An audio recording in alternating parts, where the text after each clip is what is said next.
Earlier this week, I got a DM from a guy named Simon, at simon.pd on Instagram. You can see the actual DM. You know when people say like, on social media, they're like, oh, I've been getting so much comments about this, and they actually like never show you the comments. I'm justifying that this actually happened. Anyway, the message actually reads, oh, he's active now. He knows that we're talking about him. The message reads, hey Jake, I've always loved your videos and wondering if you could give me some advice on a camera. I'm going to be going abroad to Ireland next year to study. You must have seen that film up there. Good on you, bro. But I can't decide between the Hero 7, the G7X Mark II, or the M50, which got me thinking and going, well, Simon, look, I did respond to him in like a lot of detail. Like, that's a lot of detail. So shout outs for hitting me up on Instagram at jcritchtravels. But it just got me thinking, you know, there's probably more people like Simon that are interested in this topic. Like, they want a first time travel camera. Which one do you get?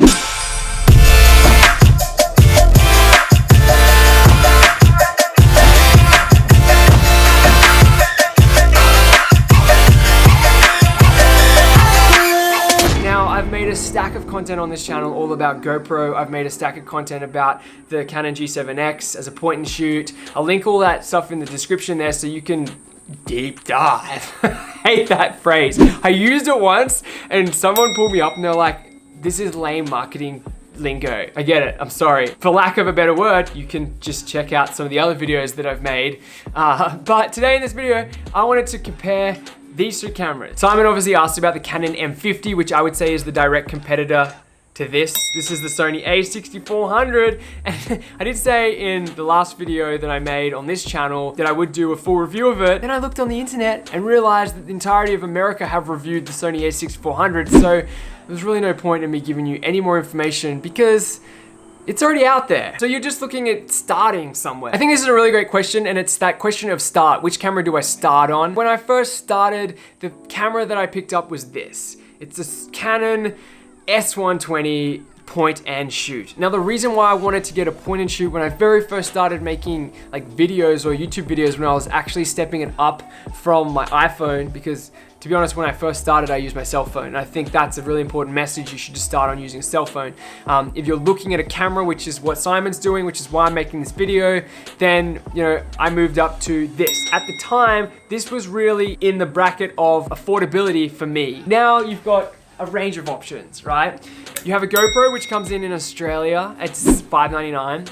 A spat, which is 600 Australian dollars. I think it's 300 US. You have a Canon G7X, which at JB Hi-Fi, it comes in at 750, but barter with them. I bartered with them. They gave it to me for $699. Write that down. You know, which is a step up from the GoPro. And then you have this camera, which has just been released, the Sony a6400. When you're looking at these cameras in terms of price, these guys are over here and this camera is over here. There's a fair bit of a gap. You know, I could get two G7Xs for the price of this and I'd still have money left over, right? When I think back to that very first question that I had as a creator, I definitely could see myself creating more and more content. I wanted to become a content creator. I wasn't looking at getting the Canon G7X because, you know, I was going on a family holiday and I just wanted something to take better photos than my iPhone. If that is your thinking, if you are thinking about going on a holiday and you just want to up the quality from your cell phone, or you don't want to drain your battery on your cell phone, or you just have some money to spend and it's a Christmas present,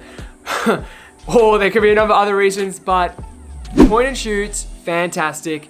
Great camera, you're gonna be able to vlog with it. You have the flip up screen. You have all the bells and whistles that you'd want from both the vlogging perspective, but also from the photography perspective, video, photo. Instagram's gonna look good. YouTube's gonna look good. Anyway, back to my thought, which was I actually wanted to become a content creator. I wanted to make better content, and a big inkling and curiosity that I had was video over photo. I didn't just want to take photo, but I grabbed that camera. Now I barely took any stills with it. It wasn't it just wasn't the reason why I got it. I got it as a vlogging camera. I wanted to talk to it. It had great audio. I didn't have to really think about it. I couldn't even see myself. I feel like kids today, there's this huge level of narcissism with like these flip screens. Yeah, it's great to see what's in focus, but I've seen like when chicks get this camera, like, sorry to single out the opposite sex, but man, I've seen them like go, oh my. I do that occasionally, but come on.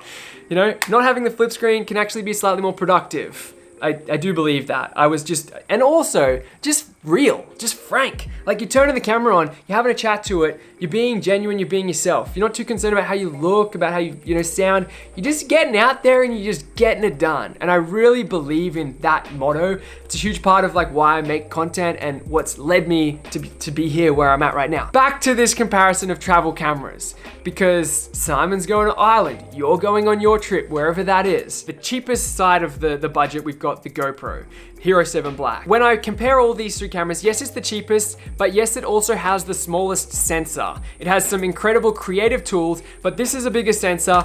This is an even bigger, better, faster sensor. The next step that I made in terms of my personal journey, which is probably the reason why you're watching this, there's other people that make far better technical videos on the internet, but the next part of me, the step that I made in terms of my journey was jumping up to a DSLR camera with a flip screen, which would be this. If I had the money in my bank, at that time, I would have gone for something like this, because this Sony a6400 would give me the ability to improve and develop and grow as a photographer and a filmmaker and a well-rounded creator, more so than these two cameras. But there's a huge clause here, because what I also want to say is, as much as this isn't very impressive and a great tool, can take beautiful photos, can capture vlogs, can create very cinematic style film, I have to counteract that debate with this concept of digital minimalism. When you first dive into the world of cameras and technology, you don't know shit. You don't know anything about them. So like you probably watch as many YouTube tutorials and videos as you can, trying to work out how to use the damn thing. And on that first trip and on that holiday that you go on, you can be way too bogged down in the technicalities because you just don't know how to use this camera. And you would get more out of a camera like this than you would out of a camera like this. And I think that's a very valid point, because when you first go on a trip, GoPro has two buttons. It has shoot and on. It serves that purpose. You can really get good because there is less to worry about, less concerns with this camera, maybe even faster. I think I've grown more as a filmmaker from shooting on GoPro than I have with all of this other technology. So as much as this is a fantastic camera for me to grow and develop, I have a microphone input, I have the ability to change lenses.